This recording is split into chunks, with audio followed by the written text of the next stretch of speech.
everyone.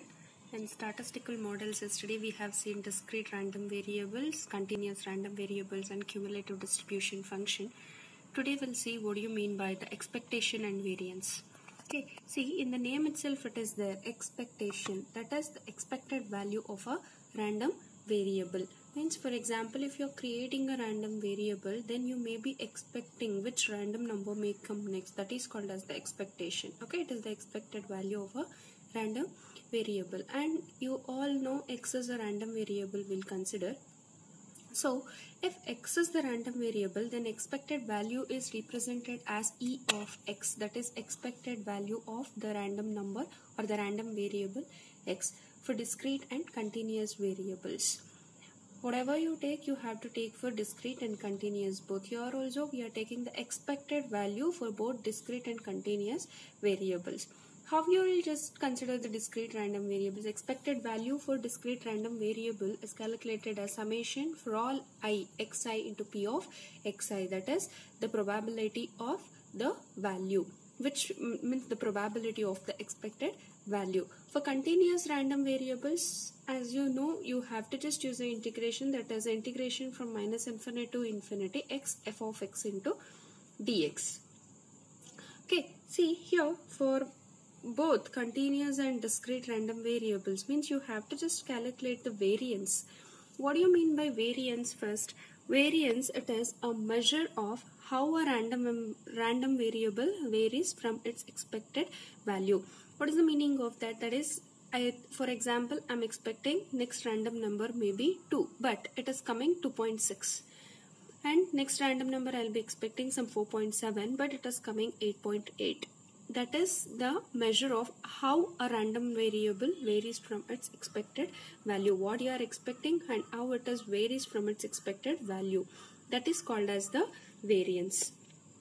Okay, this is the variance for both continuous and discrete random variables. That is v of x is equals to e of x minus e of x whole square. That is sigma we will take here. And v of x is equals to, I'll just take this as e of x square minus e of x whole square. Okay, here x minus e of x whole square is there. This one I can split as x square minus e of x whole square, and outside it is e is there. So e of x square minus e of x whole square. This is the variance, that is v of x is the variance function, variance for the random variable x. This is how you will calculate the variance. Next, we have to just see how you have to calculate the standard deviation. So here I have just told you this is the sigma square, variance is sigma square. So if you want to get sigma, what you have to do? Sigma is equals to square root of v of x. See here, this is sigma square, this is v of x. I need sigma, for standard deviation is sigma. So sigma is equals to square root of v of x. Okay. This is the variance and standard deviation for your expectation value. And next here, e of x is called the mean, that is mu or first moment of x. Okay, the quantity e of x power n, what I am taking here, see, I am explaining this one, x power 2, that is in general I'll take it as x power n, e of x power n, where n is always greater than or equal to 1, is the nth moment of x. Okay, that is called as nth moment of x. You need to calculate this one, is it not? How will you just calculate this? And it is computed as e of x power n for all I xi power n p of xi, if x is discrete. If x is continuous, again integration of minus infinity to infinity x power n f of x dx. This is how we will calculate the mean, that is e of x, means variance what we are calculating over here. In this variance formula we have e of x power 2 and e of x. This e of x power n is the moment we will calculate. E of x is considered as the moment or the mean. Okay, if I consider e of x power n, then that is the nth moment of x. Okay, you have to, this is the standard formula to calculate e of x power n if it is discrete and continuous. Next we'll take the problem. See, the mean of life of inspection device is E of x is equals to 1 by 2 integration of 0 to infinity x e power minus x by 2 dx. Compute the variance and standard deviation. Here, E of x value what they have given with respect to integration they have given. Then it is understood that it is a continuous distribution function. Okay, if it is not a discrete, it is a continuous distribution function. So, let me go for the solution. You have to just find out the variance v of x and standard deviation sigma. Okay, yes, now solution. U of x is given, that is 1 by 2 integration from 0 to infinity x e power minus x by 2 dx. You know how to apply the integration. First you have to apply for this one and then for this one. This constant I'll keep as it is, x e power minus x by 2 divided by the constant minus 1 by 2 from 0 to infinity, plus this one if you integrate x power n plus 1 divided by n you have to take. So x square by 2 e power minus x by 2 0 to infinity. So here infinity means you will get it as limit extends to infinity. You will get 0 for that one. For x power 1 you will get x power 0 you will get 1. Here also x power 0 you will get 1. So e of x is equals to 2 you will get. Okay. Yes, next E of x is done. To calculate variance, you must know E of x and E of x square. Is it not? So, I am going for E of x square now. E of x square means here for E of x it is given as x. For if you are taking E of x square here, this one you have to take as x square. Okay. So, here x square e power minus x by 2 dx. So, again I will just do the integration for this one. The value I will get it as 8. Okay, so here next the variance you have to calculate, that is v of x. What is the formula? V of x is equals to E of x square minus E of x whole square. E of x square value is 8, E of x value is 2. E of x whole square means it is 4. 8 minus 4 is 4. And then what is standard deviation? The square root of Vx. That is Vx is 4, square root of 4 is 2. This is the standard deviation what we have calculated. Here one more concept you need to clear, that is mode. What do you mean by mode? Again, whatever you describe in this one with respect to discrete and continuous distribution functions only we have to just describe. In discrete, mode is the value of x that occurs most frequently. What is x? It is the value of the random variable that occurs most frequently. Sometimes the random variable may be repeated, is it not? You have to just find out how frequently the random variables are repeated. That is called as your mode. Okay, in continuous, mode is the value at which the probability density function is maximized, because here we will take the intervals. So you have to just go with the probability density function. When it is maximized, you have to calculate. Okay, this is about your expectation and variance. And the next topic is discrete distribution. You have seen discrete random variables, but this is discrete distributions. What are all the distributions which come under discrete technique? Okay, here discrete random variables are used to describe the random phenomenon in which only integer values can occur. See, for example, here in discrete, I am not going to give any of the interval, any number can come.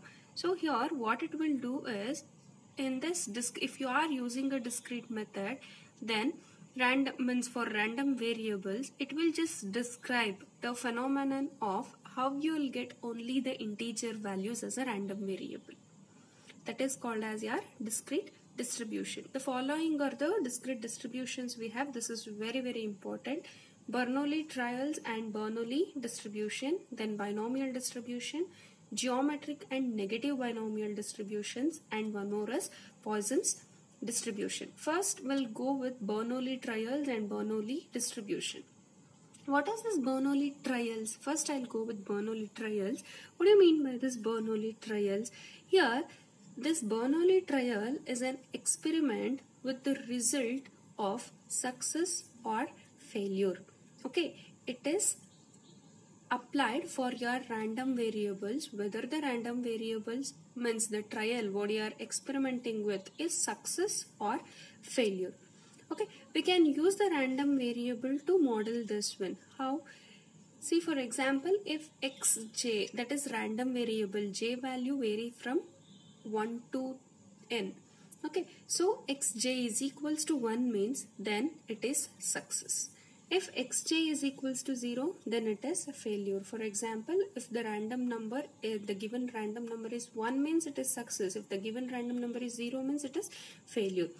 Only we will discuss two values with Bernoulli trial, whether it may be success or failure, true or false, 0 or 1, like that with 2, that is Boolean, you can say. Okay, only with two values we'll deal with the Bernoulli's trial. Consecutive n Bernoulli trials are called the Bernoulli process. Means, for example, I have from 1 to n random numbers. For all the random numbers, if you are just checking for the Bernoulli's trial, you're applying Bernoulli trials. So n consecutive Bernoulli trials are called the Bernoulli process. Okay, the process of checking all the random numbers, okay, n number of times is called the Bernoulli process. If the trials are independent of each other, the trial should not be dependent on each other. The trial should not depend on the previous value or the next value. Here, these random variables will not be dependent. All these are independent, is it not?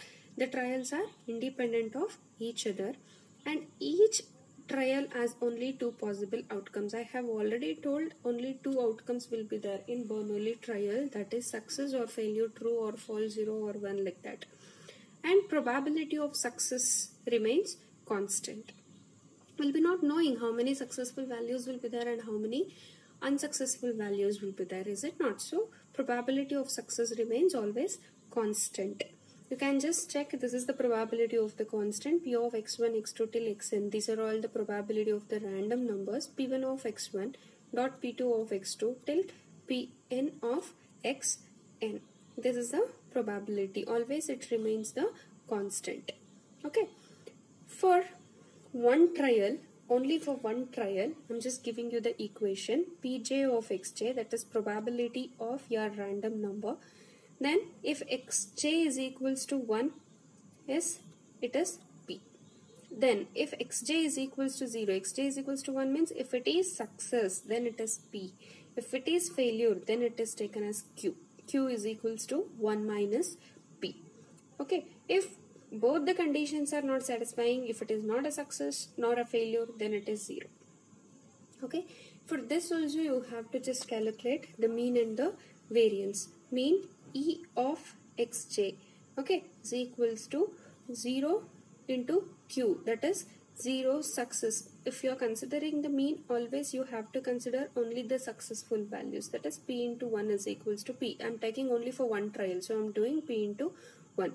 E of xj is equals to, then this is the variance, v of xj is equal to 0 square into q plus 1 square into p minus p square. Because I have just told you q is equals to 1 minus p we have to take. So here p minus p square, you will get it as p into 1 minus p. Okay, this is Bernoulli's trial and Bernoulli's distribution. Okay, so here whatever the formula we have seen over here, this is called as the Bernoulli's distribution formula. This is the Bernoulli's distribution using Bernoulli's trial.